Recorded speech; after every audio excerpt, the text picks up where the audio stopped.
Okay, guys, did you guys hear about that zoo incident here in the United States? If you're not from the U.S., you probably might not heard about it. Basically, what happens is a 4-year-old kid at a Cincinnati zoo falls into an enclosure with a silverback gorilla. You know, silverbacks are beasts. Those things, if they stand up, they can hurt somebody. But this silverback gorilla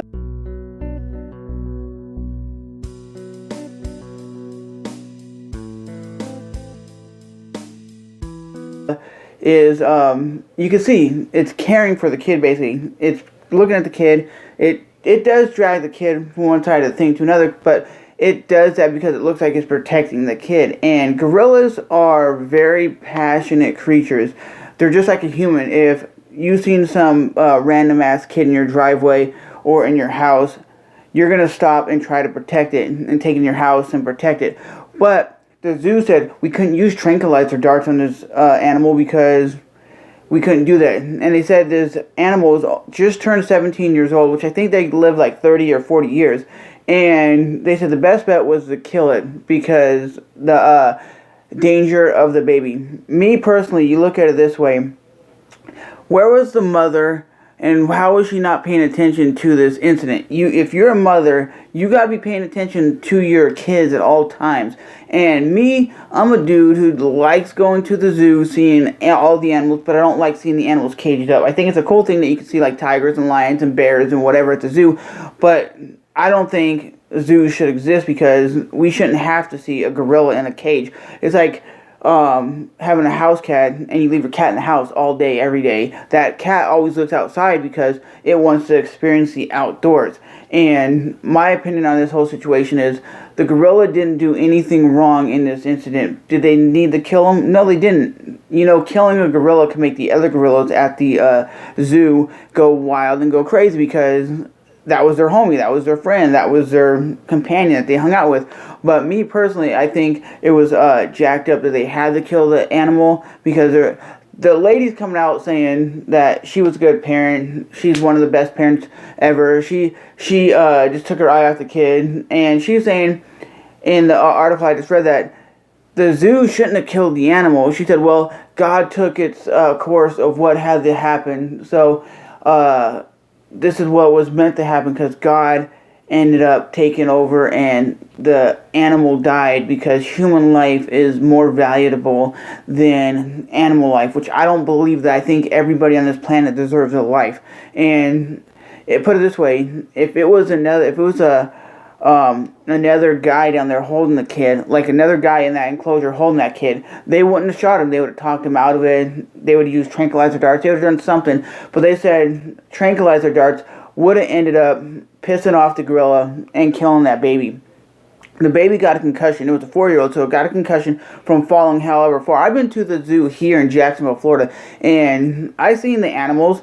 I've seen the apes and gorillas. They walk around and act like humans. They're not going to be violently vicious towards somebody unless you're violent or vicious towards them.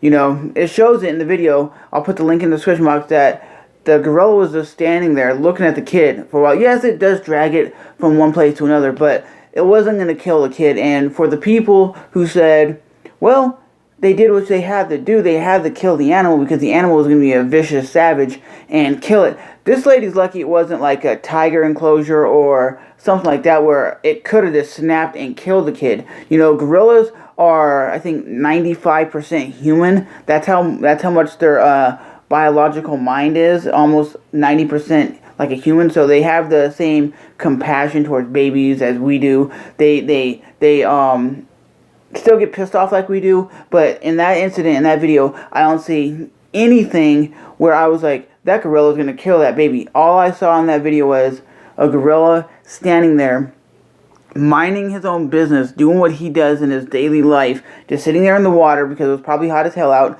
and a baby falls. And he just went up to, like, care for it, you know, kind of take it in, like, oh, okay, this baby's here, I gotta comfort it. And the zoo was like, no, it was going to snap and kill it, so I had to kill it. But let me know what you guys think in the comment section below. Should the zoo be at fault for killing this animal, or should it be the fault of the mother who somehow let her baby get out of her hands, because I'm thinking what happened is the mother was either taking selfies, taking videos, doing something that prevented her focus on her kid, to focus on something else, to basically have her kid focus. I still don't understand. I'll say this for one last thing before I end this video. Here in Florida, there's a lot of people who leave their kids in their cars in the hot heat. They go in the malls, they go shopping, they go do whatever they do, and they come out and go, well, what happened to my kid? Where's my kid? Because the cops come and take their kids, because a lot of people they're so focused on what they're doing, they forget their kids in the car, and it gets like 120 degrees in the car. It's the same thing in this incident. How do you forget your kids there, and how does your kid get from out of your sight down a hole or wherever the enclosure was, the fall, hit his head, and land in water where the gorilla is? I don't see how that is possible, to take your eyes off your kid. If I had a kid, my focus is 99% on him, maybe 1% on the enclosure, and 190% on the kid. So you might go snap, take your picture, and pay attention to your kid at all time. Apparently the lady had another kid with her. It doesn't matter if you have 50 kids. You pay attention to your kids.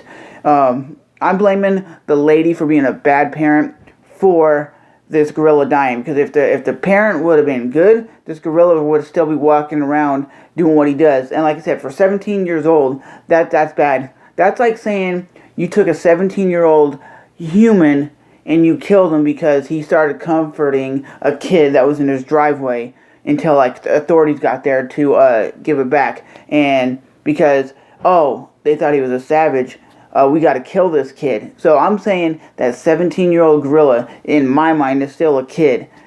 For them killing it, that's messed up. But as always, hit the like button, subscribe button, and I'm Trevor, and I'll definitely see you guys in the next video. Just let me know what you guys think, because to me, that's messed up.